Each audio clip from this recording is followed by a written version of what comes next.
Previous video के last point में last topic में हमने ये डिस्कस किया था कि हम किस तरह से मीडिया और लेआउट पर काम कर सकते हैं। यानी कि लेफ़्ट साइड में मुझे अगर मीडिया और टेक्स्ट रिप्रेजेंट करना है तो मैं उसे किस तरह से कर सकता हूँ। तो मैंने ये डिस्कस किया था कि आप उसे सिंपली प्लस आइकन यानी कि एक नया ब्लॉक ऐड करके बॉटम पे या टॉप पर अगर आप होवर करें तो प्लस के आइकन पर क्लिक करके मीडिया एंड टेक्स्ट ब्लॉक को सिलेक्ट करें और यहाँ से पर्टिकुलर मीडिया को सिलेक्ट करें जो आप सिलेक्ट करके उसे डिफ़ाइन करना चाहते हैं। और जैसे ही आप उसे चूज़ करते हैं और सेलेक्ट करते हैं आप उसे राइट साइड में कंटेंट भी देख सकते हैं। मैं अपने टॉप वाले इस ब्लॉक को डिलीट कर देता हूँ जस्ट आपको ये दिखाने के लिए कि आपका फोकस इस पर्टिकुलर ब्लॉक पर रहे, टॉप वाले ब्लॉक पर ना रहे। तो मैं यहाँ से कंटेंट को ऐड कर सकता हूँ। कंटेंट को ऐड करने में सबसे पहले मैं हेडिंग को ऐड करूँगा। अभी मेरे पास ये पैराग्राफ में कन्वर्टेड है। मैं इसे हेडिंग में ट्रांसफॉर्म करने के लिए इस बटन पर क्लिक करके हेडिंग पर क्लिक करता हूँ। तो यहाँ से मैं सैम्पल हेडिंग लिखता हूँ। तो मैंने हेडिंग इस तरह से यूज़ की। अगर मैं इसकी हेडिंग को छोटा करता हूँ और इसे करना चाहता हूँ तो उसके लिए मैं यहाँ से कर सकता हूँ।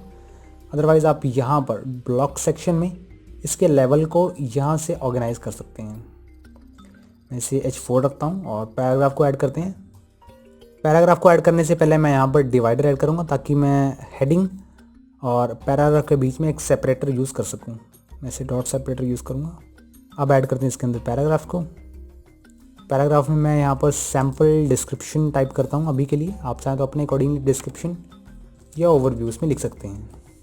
मैं इसे अपडेट करके अगर इसका प्रीव्यू देखता हूँ तो मुझे इस तरह का दिखता है।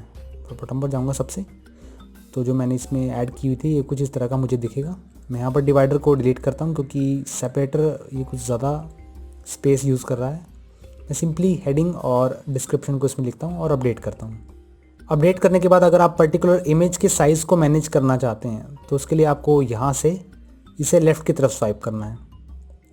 और जब आप उस इमेज को सिलेक्ट करते हैं तो टॉप पर कुछ टूल बार्स अवेलेबल होते हैं जिसमें फर्स्ट टूल बार उस इमेज को ट्रांसफॉर्म करने का, सेकंड वाला उसकी अलाइनमेंट को सेटअप करने का कि अगर आप उसे फुल विड्थ में देखना चाहते हैं तो किस तरह से देख सकते हैं। और अपडेट करने पर मैं इसका प्रीव्यू देखता हूँ तो ये मुझे इस तरह से फुल विड्थ में दिखता है। जिसमें लेफ़्ट में मेरे पास स्पेस आ रहा था वो बिल्कुल फुल विड्थ में डिफ़ाइन कर रहा है मुझे। इसी तरह से अगर मैं यहाँ पर इस ऑप्शन पर क्लिक करता हूँ तो मैं इसे लेफ़्ट से राइट की तरफ ड्रैग कर देता हूँ। यानी कि जो मेरा कंटेंट है वो लेफ़्ट की तरफ आ जाएगा और इमेज जो है वो राइट की तरफ आ जाएगी। अपडेट करने पर प्रीव्यू आपको इस तरह से दिखेगा। आपको इसमें साथ साथ प्रीव्यू दिखाता जाता हूँ ताकि आप कंट्रोल्स को चेकआउट कर सके कि मैंने किस कंट्रोल से क्या चेंज किया। एंड देन आप जब इस ऑप्शन पर सेलेक्ट करते हैं तो आप इसे वर्टिकली अलाइन टॉप, मिडल, या अगर मैं इसे बॉटम करता हूँ, अपडेट करता हूँ तो यहाँ से जो इसका आप प्रीव्यू है उसका चेंज यहाँ से देख पाएंगे। आपका जो कंटेंट है वो कुछ बॉटम की तरफ दिखना शुरू हो गया जो कि पहले टॉप पर दिखता था। अगर आप उसे मिडल में दिखाना चाहते हैं तो यहाँ से आप उसे मिडल सेलेक्ट कर दें और इसके विजुअल चेंजेस आप यहाँ पर देख पाएंगे। मैं बॉटम सेलेक्ट करता हूँ तो टेक्स्ट नीचे की तरफ ड्रैग हो जाता है। मैं इसे टॉप सेलेक्ट करता हूँ तो ये टॉप की तरफ हो जाता है। मैं इसे मिडल रखता हूँ और अपडेट करता हूँ और प्रीव्यू मुझे इस तरह का दिखेगा। और इसमें बाकी की जो सेटिंग्स हैं वो सभी नॉर्मल सी सेटिंग्स हैं जो कि आपने प्रीवियस वीडियोस में चेकआउट किया। अगर आप इस इमेज को चेंज करना चाहते हैं, एडिट करना चाहते हैं तो इस पेंसिल के आइकन पर क्लिक करें और इमेज को यहाँ से चेंज कर सकते हैं कुछ इस तरह से।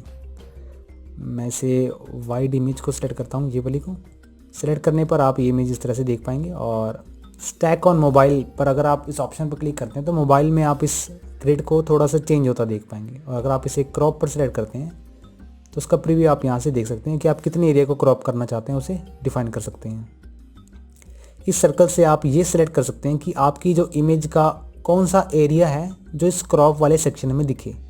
मैं यहाँ से इसे इस टॉप के एरिया को सिलेक्ट करता हूँ और अपडेट करता हूँ। एंड देन अब अगर मैं इसका प्रीव्यू देखता हूँ तो मुझे टॉप के सेक्शन पर कुछ इस तरह से फोकस होता हुआ दिखेगा।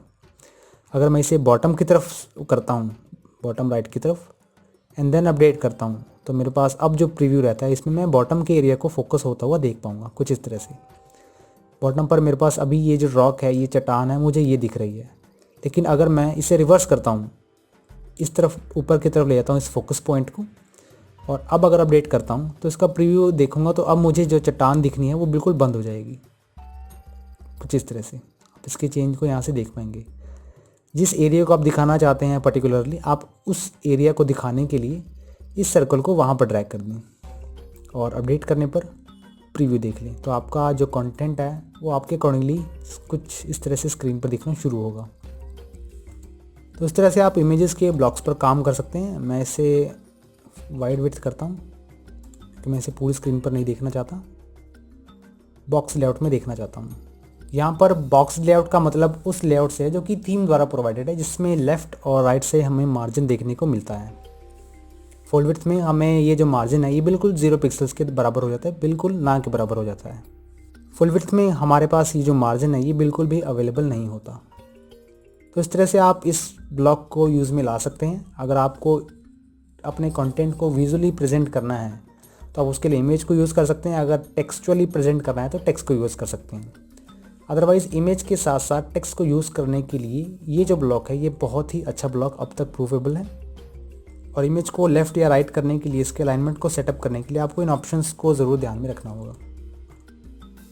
अपने कंटेंट को आप अपडेट ज़रूर करते रहें, अदरवाइज़ आप अपने डेटा को लॉस कर सकते हैं।